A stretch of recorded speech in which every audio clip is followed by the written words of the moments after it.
यहाँ पर आज भी बड़े बड़े जानवर मौजूद हैं। यहाँ पर पानी पीने के लिए भी जानवर आते हैं, कभी तो दिन में भी जानवर बड़े बड़े दिखाई देते हैं। बात करें तो शेर चीता हुआ, मगरमच्छ हुआ और अन्य प्रकार के।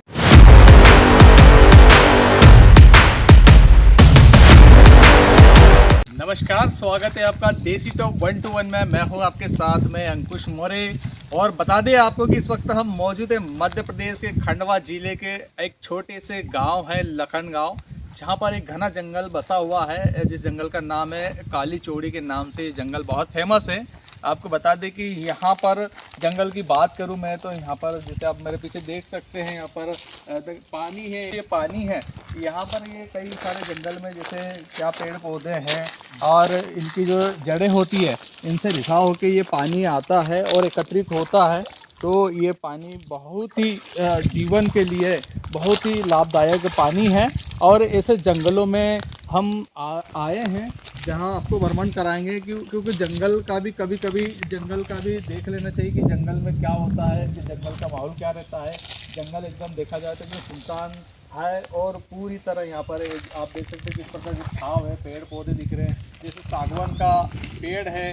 और हमारे साथ में इस जंगल के पास रहने वाले हमारे मित्र महेंद्र कनेश जो हमारे साथ में मौजूद है, हम इनसे बात करेंगे कि इस जंगल के बारे में ये कितना जानते हैं। क्योंकि आपको बता दें कि ये जंगल में पहले ये ढोर चलाया करते थे कभी एक ज़माने में। आज वो पैसे से एडवोकेट हैं, लेकिन इसी जंगलों से खेलते हुए निकले हैं। तो आपको हम बात कराएंगे इनसे, कनेश जी से। कनेश जी बताएंगे कि जंगल में रहना चाहिए और कैसा लगता है जंगल में।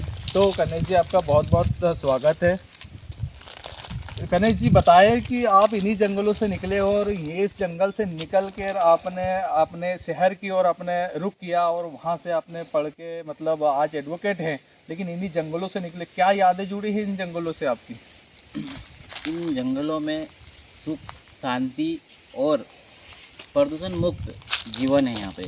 और जब मैं छोटा हुआ करता था, जब 6वीं 8वीं में पढ़ता था, तब मैं जब मुझे टाइम मिलता था तो मैं ये जिस जगह पे यहाँ पे खड़े हैं, यहाँ पे भैंसों के साथ और गायिया चराने के लिए मैं हमेशा आता था रोटी लेके। और जो पानी दिख रहा है यहाँ पे, ये पानी में हम लोग नहा भी करते थे। और यहाँ पे कई दिनों तक मेरा आना जाना लगा रहता है। जब मैं खंडवा से गांव आता हूँ, तब इस जगह पे मैं बिल्कुल आता हूँ, यहाँ पे सुकून से बैठता हूँ। क्योंकि यहाँ पे इतना सुकून है जो सिटी में नहीं है। वहाँ पे शोर शराबा है, यहाँ पे इतना शांति का वातावरण है। तो मुझे जंगल में बहुत ही मेरा लगाव है, क्योंकि मैं इसी गांव से जुड़ा हूँ। क्योंकि मेरा गांव भी चारों तरफ से जंगलों से घिरा हुआ है और ना ही इस जंगल में हमने किसी को अतिक्रमण करने दिया है। हाँ, ना और पेड़ों का संरक्षण भी करते हैं। क्योंकि हमारे पूर्वज बोल के गए हैं कि जंगलों से अपने को बहुत सारी चीज़ें मिलती है, अपने को इनको काटना नहीं है। और हम लोग कभी दूसरे को भी काटने नहीं देते ये जंगल को। इसीलिए ये जंगल हमारे यहाँ सुरक्षित है। क्योंकि यहाँ चारों तरफ से गांव होने के बाद भी ये जंगल हमारा बहुत अच्छे सुरक्षित है। यहाँ पे ऐसा अवैध कोई किसी का कब्जा भी नहीं है और ना ही यहाँ पे कोई अतिक्रमणकारी भी यहाँ पे पनप पाए हैं। लगातार सरकार जंगल को लेकर और पेड़ पौधों को लेकर लगातार कई सारी योजना लाती है और इस पर काम भी करती है। तो लगातार सरकार भी प्रयास कर रही है जंगल को बचाने के लिए। और आप भी जैसा बता रहे हैं कि जंगल हमारे लिए सब कुछ है। तो जैसे ही मैं बात करूं अगर, तो जंगल से बहुत सारी चीज़ें सी मिलती है, जैसे कई सारी बीमारी भी दूर होती हैं, कई से पेड़ों से अपनों को जो चीज़ें मिलती हैं। तो ऐसा क्या चीज़ मिलती है आपके क्षेत्र में जो एक बीमारी के रूप में लाभकारी होती है? जैसे हमारे क्षेत्र में ऐसे बहुत सारे झाड़ है। जैसे ये जो झाड़ है, इनकी छालों से कोई किसी को कहीं से गिर जाता है या कुछ एक्सीडेंट हो जाता है, इनकी छालों को थोड़ा सा कुकू चावल दे के, न्योता दे के, इनकी छालों के ले जाके उबाल के उस इंसान को नहलाने से उसका जो भी दर्द है और जो घाव है वो ठीक होना चालू हो जाता है। का नाम जानना चाहूँ? इसको कऊ बोलते हैं। कऊ बोलते हैं। और ये आपके जंगलों में पाए जाते हैं कि कई जगह भी पाए जाते हैं? नहीं, सभी, ये मध्य प्रदेश के सभी जंगलों में पाया जाता है ये। अच्छा। और इसकी छालें बहुत काम लाभदायक है। और उसी दिशा में माना जाए तो ये है जो बुजुर्ग लोग आजकल घुटने दर्द का बोलते हैं, तो इनकी इनकी जो पत्तियों को घर पे ले आके इनको उबाल के ना, फिर उबालने के बाद उनके उबालने के जो पानी बचता है वो घुटनों पे डालने से बहुत अच्छी राहत देता है ये। अच्छा। ये भी बहुत आयुर्वेदिक माना जाता है इसे। और हमारे यहाँ इसको अगर हमारे दर्शकों को बताना चाहिए क्या बोलते हैं इसके हमारी भाषा में तो सिर्फ वो सेणे ही बोलते हैं। अब अच्छा, इंग्लिश में वो क्या बोलना, हिंदी में क्या बोलते हैं वो नहीं मालूम, हमारी जो भाषा नहीं बोलते, हमारी बोली में इसको वो बोलते हैं। अच्छा। तो इसका उपयोग हमारे यहाँ जैसे हमारे यहाँ दीवार बनाने में भी काम आता है। जो हमारे कच्चे मकान आते हैं ना, हाँ, हाँ। वो उसमें हम लोग इसके जो ले जाके हम लोग उसको बांध के ना हम लोग दीवार बनाते हैं इसका। और हम हमारी भाषा में उसको टाटला बोलते हैं। बागड़ बांधने में भी काम आता है हमारे यहाँ। वैसे भी जैसे अनेकों प्रकार की यहाँ पे जड़ी बूटियाँ हैं जो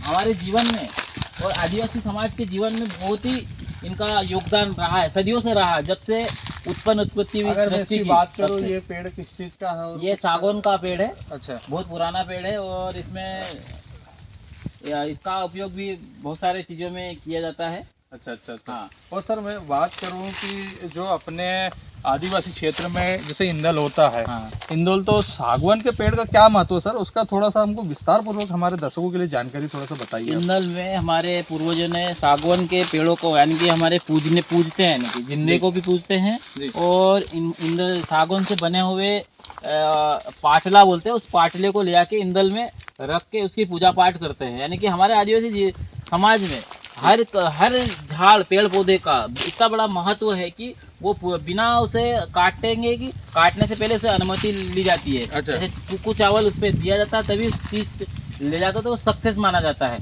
और इंदल में एक चीज़ और, ये जो दिख रहा है ये डगाल की पूजा होती है। अच्छा अच्छा। हाँ, ये जो कलमी का झाड़ बोलते हैं इसको हमारी बोली में। तो इसमें जो डगाल रहते हैं, तो इंदल में इसकी डगालों का भी बहुत बड़ा महत्व। हाँ, ये वाला पेड़। अच्छा। इसकी डगालों का भी उपयोग किया जाता है, इंदल में गाड़ते हैं और पूजा पाठ रात भर करते हैं। अच्छा, मतलब कहने का मतलब है कि मतलब पेड़ पौधों को आदिवासी समाज बहुत ज़्यादा महत्व देता है। हाँ हाँ बिल्कुल, क्योंकि आदिवासी समाज अभी कहीं ना कहीं पेड़ पौधों को और जितने भी आयुर्वेदिक जो पेड़ पौधे हैं उनमें आदिवासी समाज के जीवन में बहुत बड़ा योगदान रहा है और रहेगा। ये सदियों से रूढ़ी प्रथा के अनुसार चलता आ रहा है। ये कोई लिखा जो भी हमारे